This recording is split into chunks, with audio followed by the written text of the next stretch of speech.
began a program, and soon, others were born. In a world where everyone can connect with everyone else by simply tapping on a screen, it's not hard to see why conspiracy theories are flourishing. The truth doesn't really matter anymore because people believe what they want to believe, and the better story always outlasts the bitter truth. However, Project MKUltra is one of those things where we wish it was a conspiracy theory because the fact that it was real is far more disturbing than any fictional research project could ever be. Perhaps that's why the Duffer Brothers chose one of the darkest experiments ever commissioned by the United States government as the backdrop for their mega hit series, and if their goal was to induce shock and awe, well, we gotta say that it worked. In this video, we'll be taking a look at every single test subject that was a part of Stranger Things' Project MKUltra and talking about what happened to them and where they are now. Before we get into this list, we do have a very small request. If you like our content, please support us by subscribing to the channel. This is a small click for you, but for us, it means a lot. Now, without further ado, let's get right to it.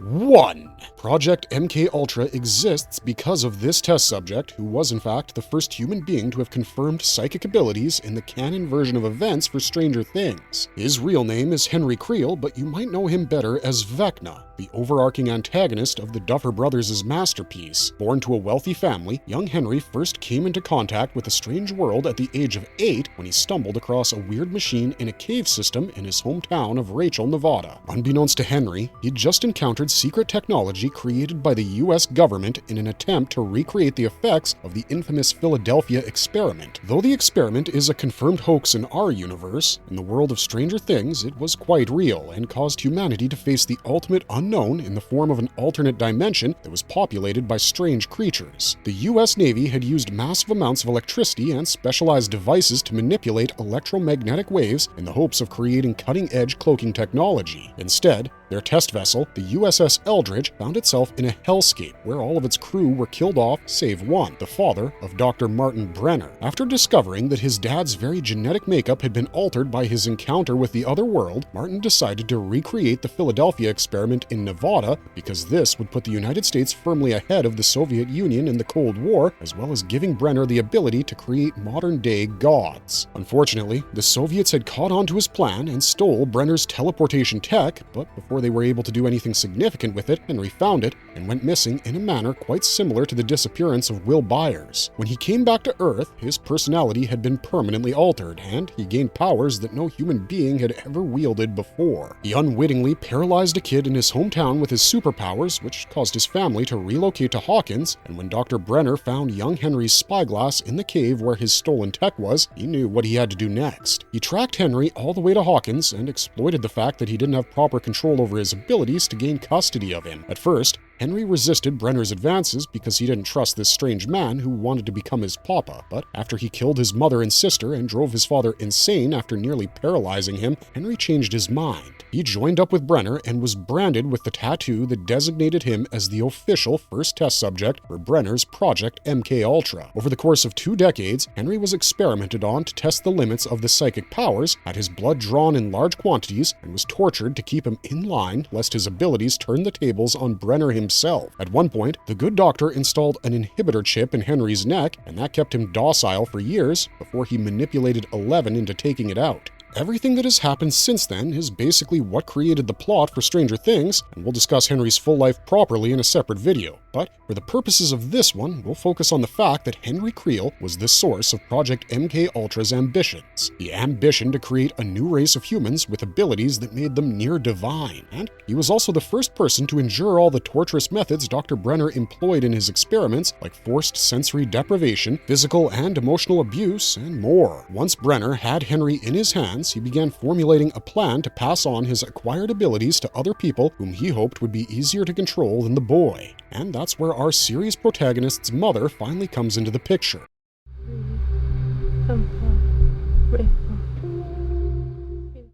The Mothers and Fathers. The first stage of Project MK Ultra involved rounding up volunteers who were willing to expand their mental horizons beyond what a regular human being was capable of. To that effect, Dr. Brenner's team put out ads seeking gifted individuals for their research program using the promise of academic progress and a stable income as incentives. This drew in about a half dozen test subjects, one of whom was Terry Ives, the mother of Jane Hopper, aka 11. Only Terry has been named out of all the people that were present in the official MK Ultra group photo that we saw in the series, although spin-off novels and comics have elaborated on their backstories significantly so that Netflix can make more of that sweet cash money. That said, we're not going to be discussing the Stranger Things comics and novels in this video because they're essentially non-canon, and much of their content contradicts with what the show itself tells us, so we apologize in advance if you got your hopes up thinking about Alice and Gloria, and especially Ken. But what we will mention here is what was done to all of them by Brenner and his team, because that's basically how MK Ultra's sub-project codenamed Indigo came into the picture. Terry, like the rest of her peers, was put on a regimen of psychedelic drugs, primarily LSD, so her mind and body experienced sensations beyond conventional imagination. She spent long hours in a sensory deprivation tank while on acid, and through a combination of electrical stimulation and a blood transfusion where Henry's blood was put into her system, she was able to acquire a portion of his otherworldly powers. We know this to be true because when she finally met her daughter, she was able to use powers similar to hers, like making lights flicker in a sequence to guide Elle to her, or communicating with her telepathically through their shared connection to the void. While these effects might not have been apparent to Terry immediately, Dr. Brenner certainly picked up on them, because once he learned that she was pregnant during the MK Ultra procedures, he decided to move on to the next generation. Brenner injected Terry with a chemical that induced labor a month before her actual due date, and when Jane was born, he stole her whilst telling Terry that she miscarried the child. But thanks to her awakened state, Terry recalled the truth and attempted to jailbreak her daughter out of Hawkins National Laboratory. That ended in tragedy because the lone wolf Terry was caught and subjected to electroshock therapy that rendered her catatonic, but the fact that she was able to do any of this was basically proof of concept. Henry's altered blood type held the key to his psychic powers, and when Terry's blood was transfused with his, she inherited a portion of his abilities as well. The drugs, the electric therapy, and the sensory deprivation were just stimulants that were meant to unlock her latent powers, and Brenner used this cocktail of abusive practice on her child, as well as several other children, to awaken them as well. A total of 17 kids became part of Project Indigo, out of which 16 were given their abilities within the womb. All of them were born to pregnant MK Ultra test subjects, which just goes to show you the sheer scale of Brenner's horrific practices. Most of them were mothers, but a couple of them were fathers too, which means that whatever Henry's blood did to a uterus, it did to sperm as well. And the fact that there were 16 naturally born children with superpowers in Indigo tells us that there were likely other test subjects in MK Ultra who weren't a part of that infamous picture Jim Hopper found all those years ago. Still, the injection and manipulation of the fathers and mothers was phase 1 of his plan to create super soldiers. Phase 2 was raising their children as orphans in the Hawkins National Laboratory, because that way the government could achieve complete control over their lives. As you might have guessed by now, Jane was subject 11, and it's implied that each subject was given their codename based on their order of birth, so at least 9 others had already gone through the horrors that Terry barely survived. Now that we've given you the complete background of how Elle came into being, let's switch over to the main group of MK Ultra test subjects who were the real victims of Brenner's ambitions, starting with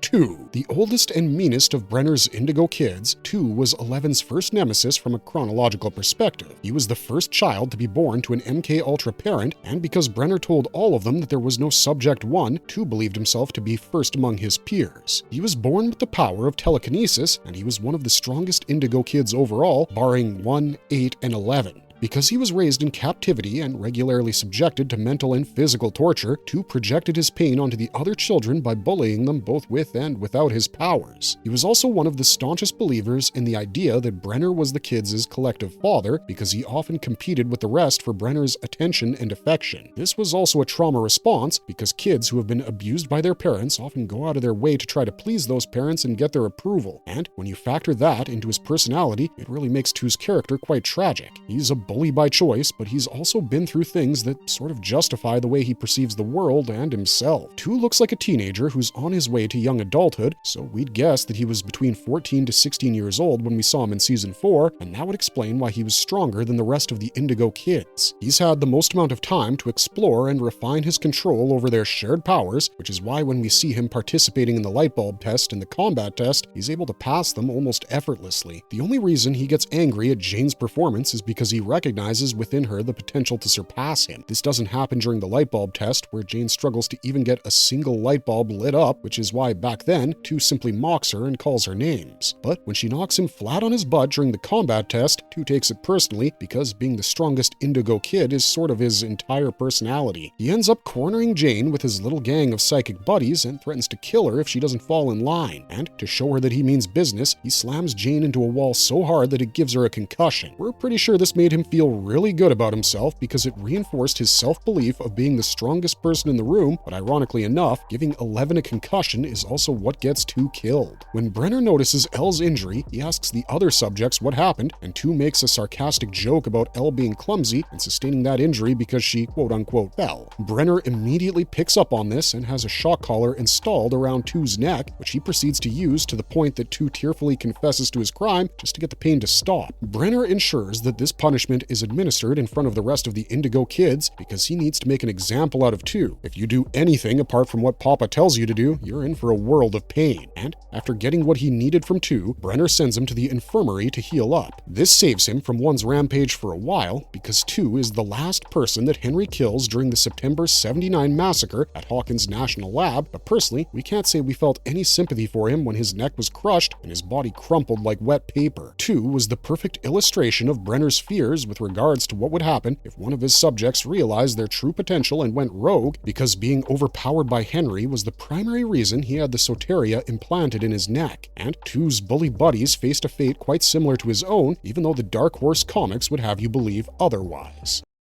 3, 4, and 5. This trifecta of bully backups for 2 possessed the same telekinetic powers and unwarranted mean streak that he had, most likely as a means for surviving the extremely harsh conditions of Hawkins National Lab. Where 2 was the ringleader of the group, 3, 4, and 5 were his less powerful cronies, and this was proven during the light bulb and combat tests, where both of them failed to outshine their leader. In fact, 4 and 5 were actually shocked that 11 managed to do what they couldn't when she pushed 2 out of his circle so hard that she cracked the wall behind him, and they participated in his bullying of her with disturbing glee. It was actually 5's snickering that gave away 2's involvement in Elle's concussion, and though the kids might have thought they'd gotten away with their antics at the time, Brenner's little shock collar display put them in their places. There's nothing more to say about 3, 4, or 5 because, apart from their power sets and their oppressive personalities, the show doesn't give us much else to go off of. All we really know is that 5 was a little less overt with their bullying, though it wasn't a significant enough margin to make them redeemable as a character.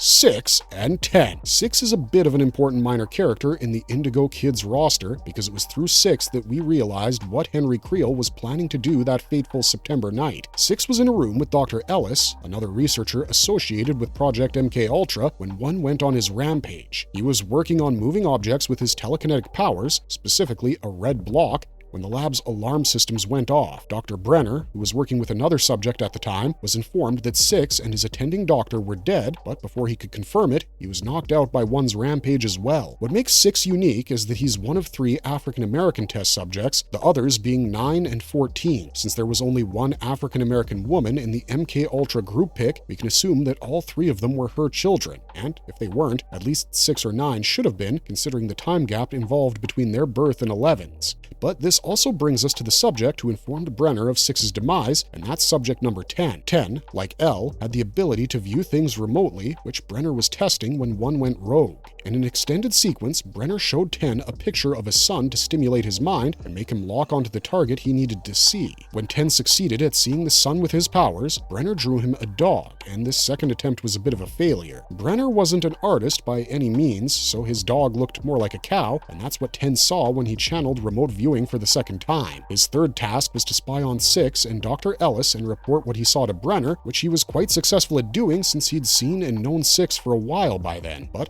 as he watched 6 moving that red block we just mentioned, 10 started hyperventilating because he also glimpsed what was in their immediate future. As soon as the alarms went off, 10 informed Brenner that 6 and Ellis were dead. But before Brenner could do anything about it, 10's door was violently blown off its hinges and Brenner was knocked unconscious. When he came to, he saw that 10's arms had been twisted at sickening angles and that his bones had been crushed. This is how Brenner figured out that 1 had betrayed him, which he confirmed through surveillance footage that he accessed in the aftermath of the September massacre. 10 was also memorable because, apart from being a conduit for storytelling, he was one of the few test subjects who decided to receive extra lessons from Dr. Brenner, forming a genuine rapport with him. They joked about his drawing skills when 10 commented that Brenner's dog looked more like a cow, and Martin seemed genuinely distressed by the horrific way in which 1 had mangled 10's body. This just goes to show you that there are many ways to deal with being a captive. One is to become a bully, another is to simply accept your fate and make the best of it like 10 did. The narrative purpose of this kid was fulfilled with his demise, which is an awful thing to say, we know, but the truth isn't all rainbows and sparkles, no matter how free it makes you feel.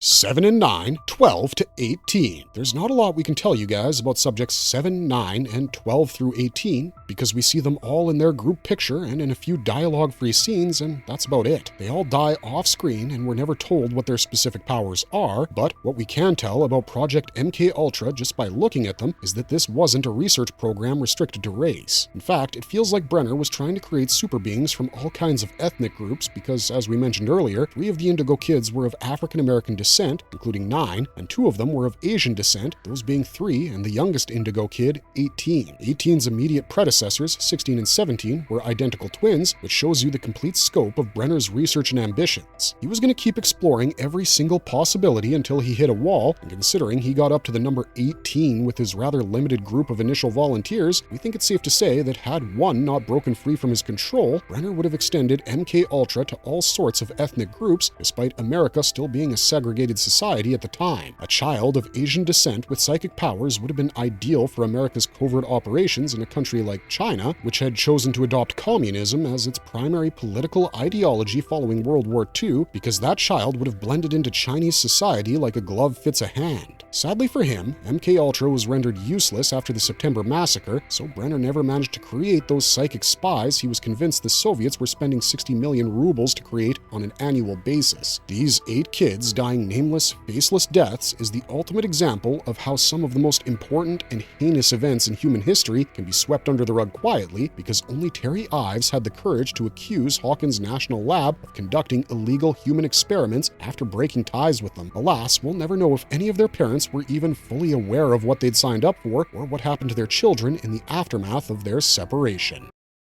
8. The last couple of entries on this list are the most unique MKUltra test subjects by far, mostly because we've actually seen them for extended periods of time. One of them is, of course, the series protagonist 11/Jane, but we'd argue that her sister is actually a bigger mystery than Jane herself. Subject number 8, aka Kali Prasad, was brought to the Hawkins National Lab under rather unique circumstances. You see, while all the other Indigo kids were abducted by Brenner shortly after birth from pregnant MKUltra moms, Kali was kidnapped from London at the age of 5. This makes her significantly older than the rest of her quote-unquote brothers and sisters with regards to when she got started on being a test subject, and it also makes her own unique brand of powers a complete oddity. While all the Indigo kids possess telekinesis on some level, which is confirmed by the Duffer Brothers, each of them also has a special ability that's unique to them. For instance, the actor who portrays 4 has stated that their character could read minds before their death, which is something they got from the Duffers themselves. So, in addition to being able to move red boxes and people, 4 would have been capable of hearing other people's thoughts as well. But 8 doesn't possess any of those psychic powers that we've seen in the rest of the Indigo kids. Instead, she has the ability to warp a person's senses and make them experience whatever she wants them to experience as though it were a real thing, unfolding in real time. For the sake of simplicity, let's just say that she could trick people's senses into having lifelike hallucinations, and this is a power none of the other Indigo kids ever exhibited. Moreover, the fact that Kali was abducted at age 5 suggests that either her mother wasn't involved with Project MKUltra, or if she was, her offspring wasn't considered special enough upon birth to be abducted, or she managed to escape Brenner's clutches glitches just like her daughter would years later. If Callie didn't have any powers before she was brought to Hawkins, then we think that Brenner put her on a drug and deprivation regimen that was similar to Terry Ives's, which definitely makes her the most unique Indigo kid of all time, but that also makes her powers that much more confusing. She has inherited a part of Vecna's abilities that he himself doesn't seem to be using, and perhaps that is why she returned in Season 5 as a secret captive of the US military. Upon being brought to Hawkins' National Lab, 8 became fast friends with 11 and would often play with her, going so far as to call her sister. When Terry Ives broke into the lab to rescue her daughter, she saw her playing with Callie briefly before she was taken away by Brenner and his boys. At some point, after this break-in, Callie managed to escape the lab, which is something no other Indigo kid had managed to do despite their substantial powers. This suggests to us that she created some sort of elaborate mass hallucination to facilitate her escape, which makes us all the more curious about the source of her powers. After getting away from her tormentors, Callie goes on a revenge quest, killing every doctor and orderly she could remember being a part of HNL, and after reuniting with 11, she enlists her sister for the task. All of that comes to an end in Season 2 when they go their separate ways and Callie disappears. She resurfaces years later in the final moments of Season 5, Episode 4, under the worst conditions imaginable for someone like her, hooked up to a machine similar to the tub that Elle used to awaken her powers, and being called Vecna's kryptonite quite ominously by Elle herself. Needless to say, Subject 8 might have escaped Dr. Brenner's grasp, but there's definitely something special about her that made her stand out in the crowd of children he'd gathered over the years. What this is will be answered in the final part of Stranger Things Season 5, but if we had to venture a guess, we'd say that somehow Callie can reshape a human being's perception of reality itself, and